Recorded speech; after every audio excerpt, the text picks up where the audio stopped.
Hey guys, it's Sarah, and today I'm going to be sharing with you a wrap-up vlog of the books that I'm going to be reading for my class.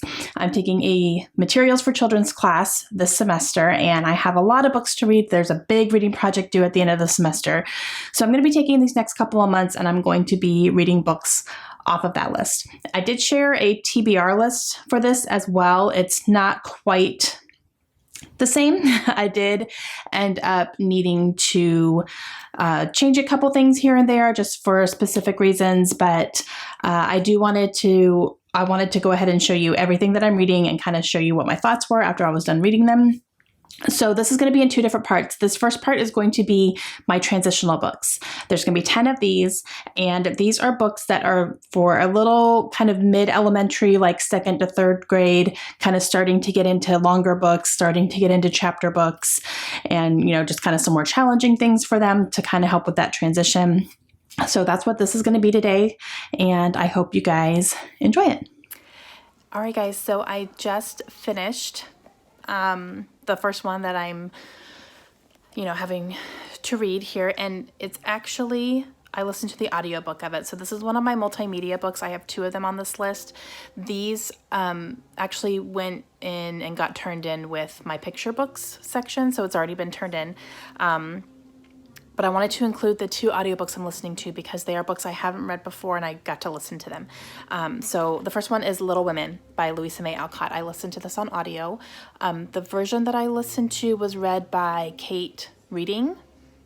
I don't know if it's reading or reading. It's R-E-A-D-I-N-G. So I don't know if it's reading or reading. I'm not sure how to pronounce that. But I listened to this.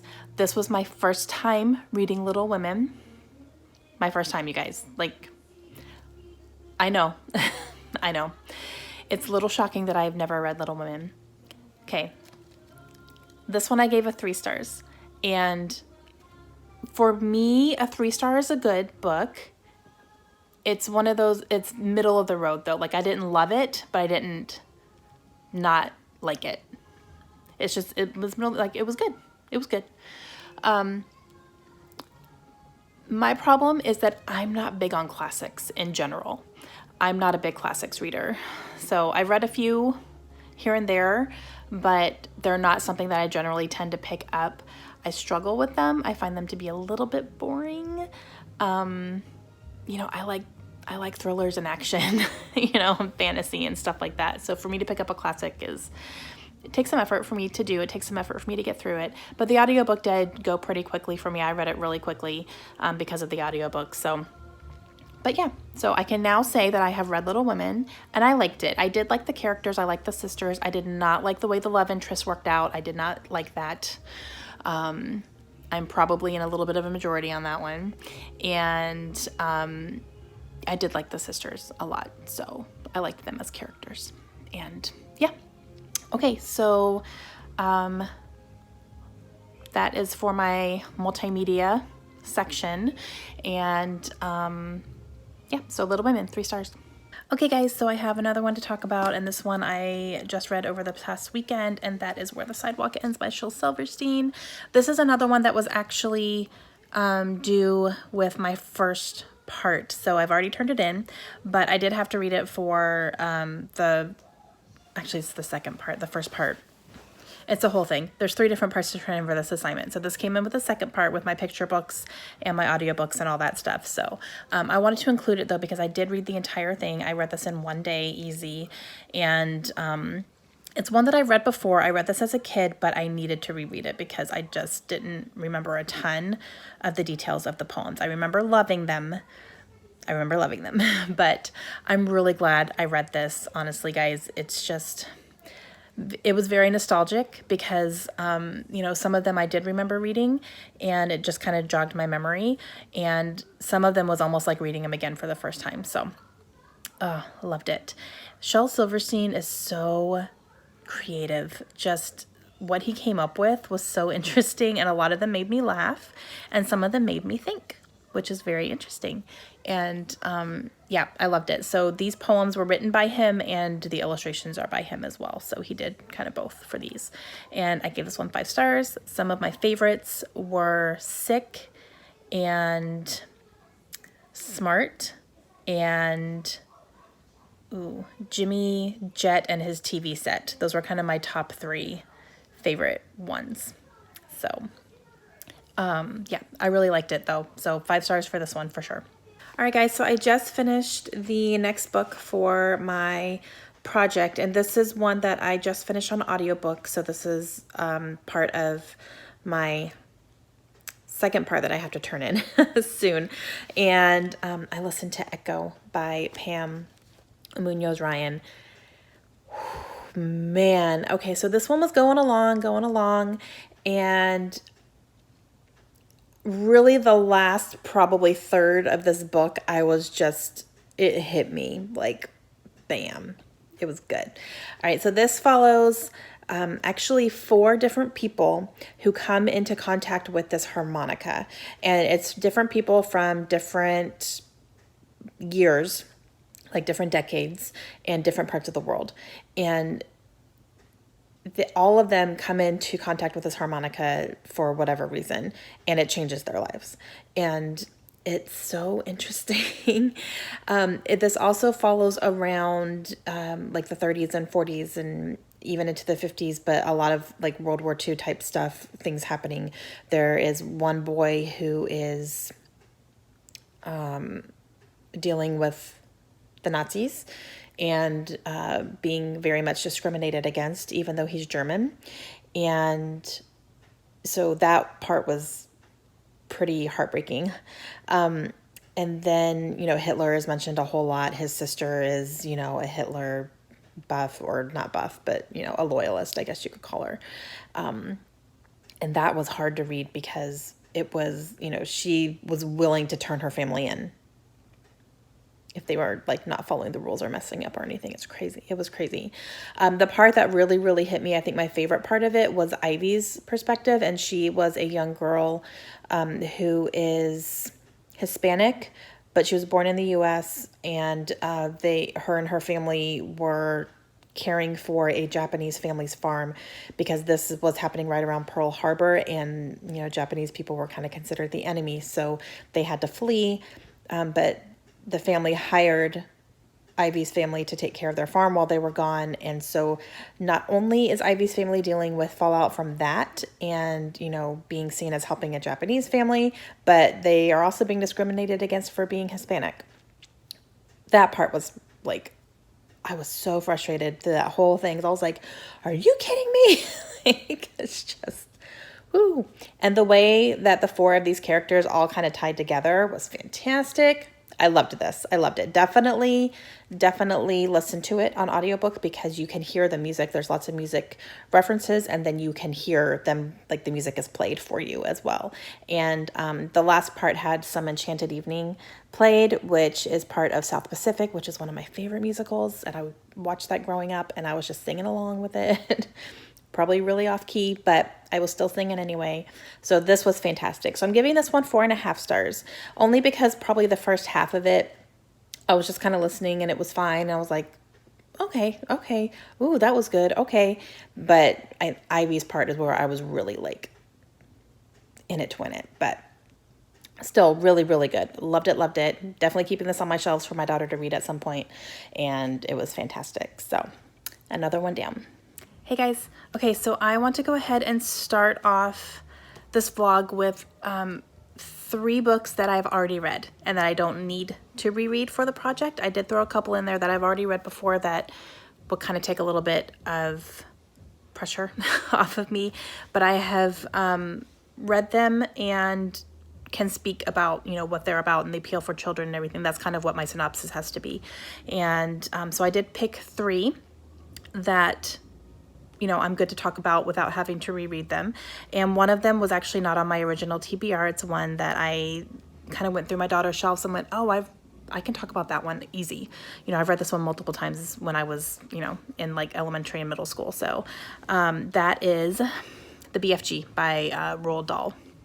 And I love this book. It was one of my favorites growing up. Like I said, I've read it multiple times. And I went ahead and threw it on for the transitional books because this was something that I could have read, in 3rd and 4th grade easy. And teachers read it to like their third grade classes as well. My daughter's teacher read this to her in third grade. So, but this one is very quirky, and just Roald Dahl's characters are so interesting and different and unique and funny. I love the humor that he puts in his books, and especially this one, there's a lot of made up words in here that are kind of funny, and you're trying to, you read these words and you're trying to figure out what he's saying, and try to figure out the actual word that he means and all that. So, yeah, I absolutely love Roald Dahl as an author, and especially as books for kids. Kids really seem to enjoy because, they're just funny and they make you laugh and they make you feel good too. So this is one of my transitional books for sure. Hey guys, okay, so I finished the next 2 books on my list. These are both transitional books, and I read them really quickly in a short car ride trip that we took over the weekend for my niece's twirling competition. So I was able to knock out a couple of these while I was in the car, so that was nice. First one is Diary of a Wimpy Kid by Jeff Kinney. This one is a transitional book because the main character in here is actually a middle schooler, but the way that this is told definitely appeals to kids who are ready to pick up chapter books and to start reading through those, because it's told in a comic book form where it is, it's a diary entry type, but then it also has some drawings in it. So the drawings are definitely more comic book-like. It doesn't have the panels or anything like normal comic books do. But this tells the story of a young boy named Greg, and he's kind of trying to get through middle school in one piece, basically. And I ended up giving this one 3 stars. I can definitely see the appeal to young kids, especially boys, for this one. It was funny, and it definitely deals with some things that middle schoolers deal with, with bullies and trying to impress people and, trying to make a name for yourself and all that, and then just funny things that happen. I do like that there were parents present, and Greg would get in trouble when he needed to. So if he did something wrong or did something pretty bad, he got in trouble for it. And teachers as well were present. So it wasn't just, focusing on the kids only, and the parents weren't there, and the teachers didn't care and all that stuff. There were caring teachers, caring parents. That's really important to me with books and that deal with kids and stuff. So I did like that. Parts I didn't like, I don't feel like Greg really learned a whole lot from his mistakes. I don't feel like there were any really big good lessons in here. So I guess there is that. So I gave it a 3 stars. It was fine. And then I picked up Dog Man. This is the first book in the Dog Man series by Dave Pilkey. Dave Pilkey also wrote Captain Underpants. And the fun thing about this one is that Dog Man is a comic that the 2 kids from Captain Underpants, Harold and George, wrote themselves. So if you've seen Captain Underpants, the movie, I encourage you to watch it even if you don't have kids. It's pretty funny. This is like a comic that they created. So this is their comic brought to life. And it was actually pretty cute, you guys. I gave this one 4 stars. And the reason is because I can definitely see why kids love this. It was pretty funny. You definitely have, the heroes and the villains, and they're battling, and you see that happen. And the drawings were really interesting. I really like how, this was created, I'm using air quotes here, by kids. And the way this is drawn out in here, it has like kids' handwriting, and it really looks like kids drew it. So it was really cool. This follows a dog and a cop who end up merging their bodies. So there's a dog head on a cop's body, and he becomes Dog Man, and he becomes a dog cop. So it was pretty cute, you guys. I actually really enjoyed it. Definitely some lessons in here about, you try to do bad things, you're going to get caught, and it's not going to work out well for you type thing. There's also a really great friendship in here that I really like between the dog and the chief. And yeah, it was cute. I really liked it. So I would definitely recommend this for kids who are probably like 1st, 2nd grade and up. It was just kind of adorable. I also just finished today The Tale of Despereaux by Kate DiCamillo. And this one is about a mouse named Despereaux, and he falls in love with a princess, and that's a big no-no. There's a big war going on between the humans and the mice, which developed from the queen dying after she ate a bowl of soup that had a mouse in it, and soup was banned, and mice were considered the enemy of humans because of that. And you follow Despereaux, who falls in love with the human princess, and he basically goes on trial and is found guilty for that.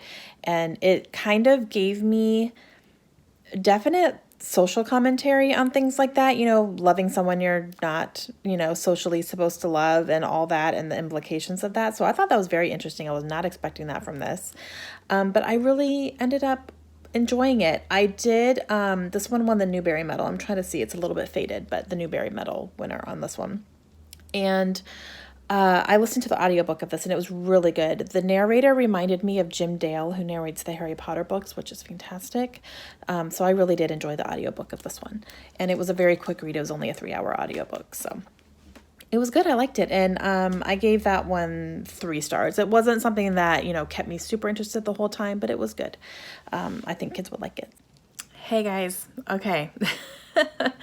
I do want to talk about the next book that I finished.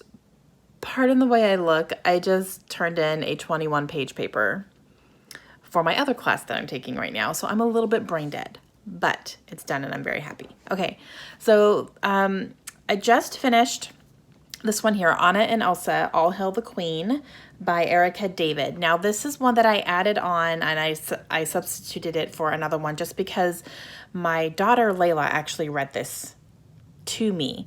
Layla is not a child that enjoys reading very much, which breaks my heart, and I'm determined to get her there. But she does have to put a lot more effort into it. She's not as strong of a reader as some of the other kids, so it takes her a little bit longer, to get through a book, and it's very discouraging for her. But we have been working with her at home a lot to try to read a little bit more and get more comfortable in it and practice and all that. So I told her that if she read a full chapter book on her own, out loud to me, that, we would get her a toy. And that's a big motivator for her as a toy. So she picked this one. I let her pick whichever one she wanted off her shelves, and she picked this one, and she read the entire thing to me. It took a little bit. It took a couple weeks, but she did it, and we're going to go this weekend and get her something. So, okay. This book is definitely a transitional book because it's for a younger audience, and it is the story of Anna and Elsa from Frozen. This is after the happenings of the movie, so Anna is the queen, or Elsa's the queen, and, they're living in the palace and being part of the village, and, it's after all that. So all the characters are in here: Anna, Elsa, Sven, Olaf, even Oaken is in here, and you follow Elsa realizing that she kind of struggles to connect with people. Anna is much more outgoing and much more open to, she makes friends a lot easier, I guess you could say. And Elsa is really struggling with that. So you see Elsa trying to connect with the people in the village, and she's realizing that a lot of people need help from, her or from the palace, but they're afraid to ask her because they're afraid to approach her. So you see her try to remedy that and kind of things that they're going through to, try to get people more comfortable coming to her. And, she thinks she's doing the right things, and then it ends up, being not good for her, and it's a whole thing. But it was adorable. I thought it was cute. Layla loved it, which is a big thing. And yeah, so I gave this one 4 stars, I think. It wasn't like mind-blowing or anything, but it was adorable, and I know that kids would love it, especially because it's, the Frozen characters that they're so familiar with already, but it was a good one. And this is the first in a series, and I don't remember how many there are, but I know Kaylin started reading them, and I don't think she read all of them. I think she might have read the first 4 maybe, and then she kind of stopped. She kind of grew out of them a little bit, but there's quite a few books in this series, and this is the first one. Hey guys, all right, so I have the next transitional book that I have finished, and that is Nightmares, and this is written by Jason Segel and Kristen Miller.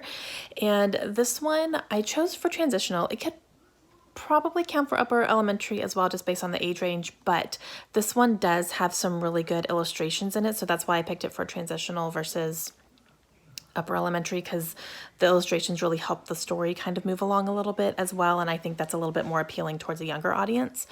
But this one I actually listened to on audiobook because Jason Segel reads it, and he is an actor that I love. So when I saw that he read the audiobook, I jumped on that really quickly, and I definitely think that was worth it. So this one follows a young boy whose father has recently remarried after his mother died, and he's not very happy about it. He does not like his new stepmother, and he thinks that there's something suspicious going on with her. And they move into this house that's on the cover here, and it's pretty creepy, and he thinks that this house is haunted because he is kind of seeing some things that are not, he's not sure if they're real or not. He believes he's dreaming about witches, but he's not sure if they're real. And then it turns out, things are happening, and he's like, I think these people are real and these things are actually happening. And he's trying to do everything he can to save his brother and keep him safe. And these witches are literally trying to eat him. And it was really good. It kept me engaged the entire time. I was like following along right with Charlie, trying to figure out, if these people were real or not and what he was seeing was real. It was really, really entertaining. And the way that Jason read this was fantastic because he used different voices for the different characters, and the witches' voices were great. And you kind of just follow along and watch all the stuff unfold. So I really liked it. I ended up giving it 4 stars. And it was really good, but definitely recommend the audiobook if you plan on reading this. There are more books in this series. I don't know if I'll read the other ones or not, to be honest with you. But when I read this, I really enjoyed it. Okay, guys, I just finished my next transitional book, and that is Who Was Abraham Lincoln? And this is by Janet B. Pascal. And this is a biography of Abraham Lincoln and his life. So it starts out when he was born and who his parents are and how he grew up. He was very poor, and talks about his family moving around to different states and how he really kind of got himself established as a man. And he became a lawyer and working, in law offices and stuff. And that's kind of how he got his start into politics as well. He actually at a time said he was done with politics, but ended up getting back into it, obviously, and ran for a lot of, Congress and Senate races and all that. He didn't win very many, though, and then he ended up winning president. So he was one of the first Republican leaders in our country when Republican was a new party. Like, he was one of the first ones. So that was interesting as well. And then he ended up serving, 1 and a little bit terms as president. And it was very interesting because it talks about the Civil War a lot. Obviously, he was president during the Civil War, and some of the mistakes that he made or that he felt he made, and where he stood on slavery. It was very interesting because we kind of think of him as incredibly anti-slavery, which he was, but he also had to make decisions as a president for the country. And he kind of had to make some compromises, that went against some of his beliefs in order to keep some states happy. So that was interesting. It wasn't, completely black and white with him. And I think that's that way with any president. You can't do everything your way, the way you want it to do. You have to compromise because there are people with opposing viewpoints. So, that was very interesting about this one too. And then it talks about, obviously, John Wilkes Booth and his assassination and all that stuff. And then at the very end, there is a copy of the Gettysburg Address, which was interesting. So, yeah, I really liked it. And I gave it 4 stars. I think this is great for kids, especially transitioning, because it has a lot of pictures in here that go along with the stories. And it's very easy to understand for kids. So it was good. Hey, guys. Okay, I have a big update for you here. I have 3 more books that I read, and so I wanted to show you what I have finished as far as transitional books go. I have 3 of them here to show you. So the first one is The Lost Track of Time. This is by Paige Britt. This one is a good transitional book because while it is on the longer side, there are a lot of pictures in here, hand-drawn pictures that go along with what is happening in the story. So there's that. And then some of them are actually 2-page spreads that go across 2 different pages here, as you can see. And then, just the writing in general is like almost double spaced. So I think that kind of a younger one who is starting to get into chapter books, I think could probably read this. It might be a little bit challenging, but I think it would be a good transitional thing for them. The story is also very magical. It's following a girl who's very scheduled in her time, and that's because of her mother. And literally every single minute of her day is filled with something to do. And all she wants to do is daydream and write and just have time to herself, and she doesn't have that. She ends up falling into almost a little bit of a portal where she goes to this land where it's the same situation. Everything is scheduled, everything is timed. It's to a point where the people of this world are hypnotized, they're under a spell, and she ends up meeting a friend who is trying to fight that, and she helps him. So it was very interesting. I thought it was cute. I gave it 3 stars. It wasn't anything like spectacular, but I could tell why kids really like that. My daughter loves that book. Okay, next one is The One and Only Ivan by Catherine Applegate. I actually listened to this one on audiobook, and it was adorable. This one follows a gorilla named Ivan, and he is living in kind of a circus type of environment. It's in a strip mall, and it's an area where they have some animals like gorillas, and there's an elephant named Stella, and there's a dog named George, and they're kind of put on display for people. But Ivan is really starting to feel like we don't belong here. We should be living in a zoo, and he kind of makes friends with a human girl, and the girl helps him, he kind of joins forces with the girl.